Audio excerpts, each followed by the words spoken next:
Hello viewers, welcome to JM education. আজকে তোমাদের সম্মুখে আমি ব্যবহার দেখাবো ডু ডিড ডাজের, অর্থাৎ কোথায় ডু ব্যবহার করব, কোথায় ডিড ব্যবহার করব, কোথায় ডাজ ব্যবহার করব। এই ভিডিওটা তোমরা প্রথম থেকে একবারে দেখতে থাকো আর শিখে নাও। একবারে জলের মতো পরিষ্কার করে তোমাদের সম্মুখে আমি তুলে ধরছি ডু ডিড ডাজ। কোথায় ডু ব্যবহার করব, কোথায় ডিড ব্যবহার করব, কোথায় ডাজ ব্যবহার করব। যেমন আমি কতগুলো বাক্য লিখেছি, কতগুলো সেন্টেন্স লিখেছি। আই ডু দ্য ওয়ার্ক, আমি কাজটি করি। হি ডাজ দ্য ওয়ার্ক বা সি ডাজ দ্য ওয়ার্ক বা Ram does the work. I did the work, আমি কাজটি করেছিলাম। উই ডিড দ্য ওয়ার্ক, আমরা কাজটি করেছিলাম। তাহলে কোথায় ডু বসাবো, কোথায় ডাজ বসাবো আর কোথায় ডিড বসাবো। আমরা জানি ডু এর পাস্ট ফর্ম হচ্ছে ডিড। তাহলে আগে প্রথমে তোমাদের দেখাই আমি যে ডু আর ডাজের ব্যবহার। ডু আর ডাজ। সাবজেক্ট যদি থার্ড পারসন সিঙ্গুলার নাম্বার হয় তাহলে ডাজ ব্যবহার হবে, অর্থাৎ I or we do, you do, they do, he, she, Ram does। এই হচ্ছে কাঠামো, এই হচ্ছে স্ট্রাকচার। আর ডু এর পাস্ট ফর্ম হচ্ছে ডু। সব পার্সনের ক্ষেত্রেই তোমাদের ডিড ব্যবহার হবে। ডু এর পাস্ট ফর্ম ডিড। তাহলে এগুলো জানার জন্য আমাদের কি করতে হবে? এগুলো জানার জন্য স্পষ্টভাবে এগুলোকে বোঝার জন্য আমাদের শিখতে হবে পার্সন। আমরা জানি পার্সন তিন প্রকার: first person, second person, third person. আমরা সংক্রান্ত যে সমস্ত ওয়ার্ডগুলো আছে সেগুলো হচ্ছে ফার্স্ট পার্সন। তুমি তোমরা সংক্রান্ত ওয়ার্ডগুলোকে বলা হয় সেকেন্ড পার্সন। আর বাকি সব ওয়ার্ডকে বলা হয়, সব সাবজেক্টকে বলা হয় থার্ড পার্সন। যা আছে পৃথিবীতে যত পার্সন আছে, তাহলে এখানে সবই থার্ড পার্সন। তাহলে আমরা ডু, তাহলে I do, we do, you do, they do, she, Ram, Sham, Jadu, Madhu ইত্যাদি ডাজ, কারণ এগুলো থার্ড পার্সন। তাই এখানে আমি ব্যবহার করে দেখিয়েছি যে আই ডু দ্য ওয়ার্ক, আমি কাজটি করি। হি বা সি বা Ram does the work, Ram কাজটি করে। এই ডু হয়ে গেল ডু আর ডাজ। থার্ড পার্সন সিঙ্গুলারের জন্য ডাজ। এই ছিল ডু আর ডাজের ব্যবহার। আর একটা আমরা ডু আর ডাজ ব্যবহার করতে পারি নেগেটিভ সেন্টেন্স যদি দেখাই, তাহলে কি হবে? আর ডু এর পাস্ট ফর্ম হচ্ছে কি? Did. I did the work, আমি কাজটি করেছিলাম। উই ডিড দ্য ওয়ার্ক, আমরা কাজটি করেছিলাম। দে ডিড দ্য ওয়ার্ক, তারা কাজটি করেছিল। হি ডিড দ্য ওয়ার্ক, সে কাজটি করেছিল। সি ডিড দ্য ওয়ার্ক, সে কাজটি করেছিল। Ram did the work, Ram কাজটি করেছিল।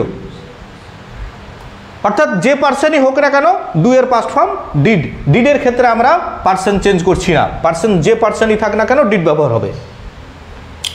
তো যাই হোক, আমি এই দেখালাম একটা কাঠামো। আর একটা কাঠামো তোমাদের সম্মুখে আমি তুলে ধরি ডু বা ডাজে।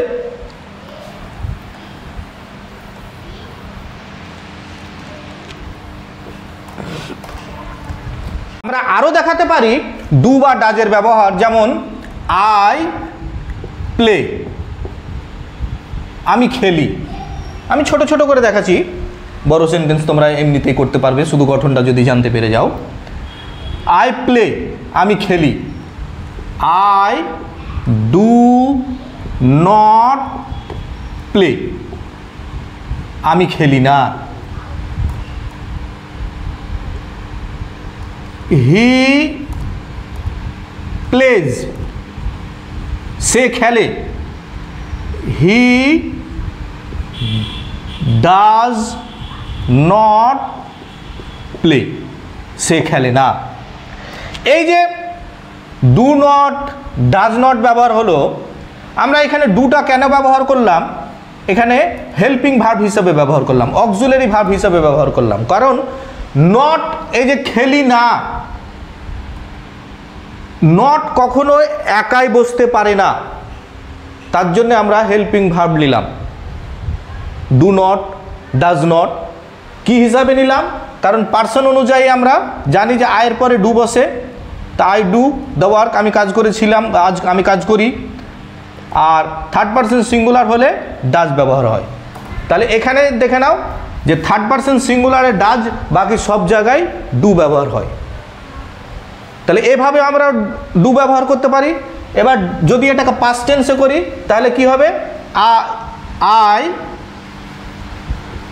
ডিড নট ওয়ার্ক বা আই ডিড নট প্লে,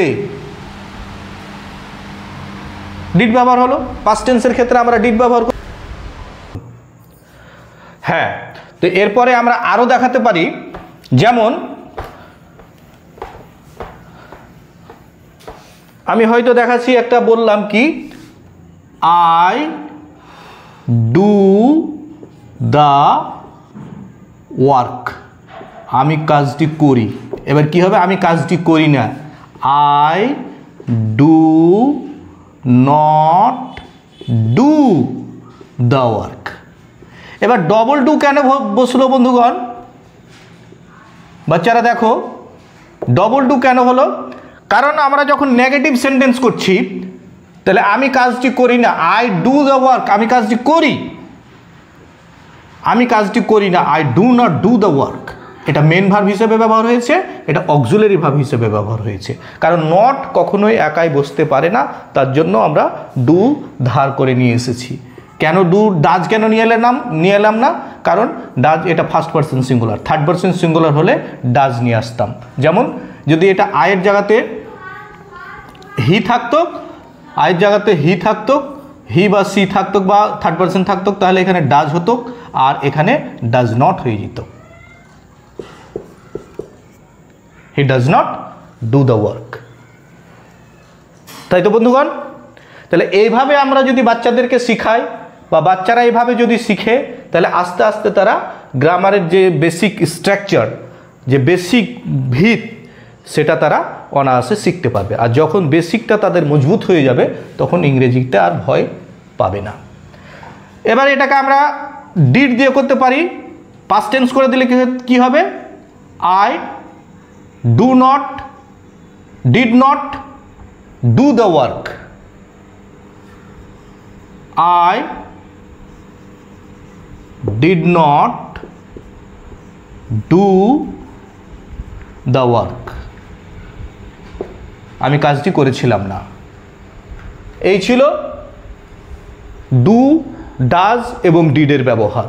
আমি তিন রকম পজিশনে ডুকে দেখালাম, ডাজকে দেখালাম। আবার ইন্টারোগেটিভ সেন্টেন্সের ক্ষেত্রে ডু, ডিড, ডাজ সেম ক্ষেত্রে ব্যবহার হবে। যখন জিজ্ঞাসা করবে do you know my name, তুমি কি আমার নাম জানো? এটা একটু জটিল হয়ে যাচ্ছে বাচ্চাদের ক্ষেত্রে, এটা আমি পরবর্তী ভিডিওতে নিয়ে আসবো। আজকে শুধু দেখালাম ডু, ডাজ, ডিড সিম্পলভাবে কিভাবে ব্যবহার করা যায়। তো যাই হোক, এই ভিডিও আশা করি তোমাদের উপকারে এসে থাকবে। যদি উপকারে এসে থাকে তাহলে অবশ্যই ভিডিওটিকে লাইক করবে, কমেন্ট করবে, শেয়ার করবে আর বন্ধুদের সঙ্গে একটু আলাপ আলোচনা করবে। আমাদের চ্যানেলের সম্পর্কে একটু তুলে ধরবে। আমাদের চ্যানেলের নাম JM education channel. Thank you for watching this video.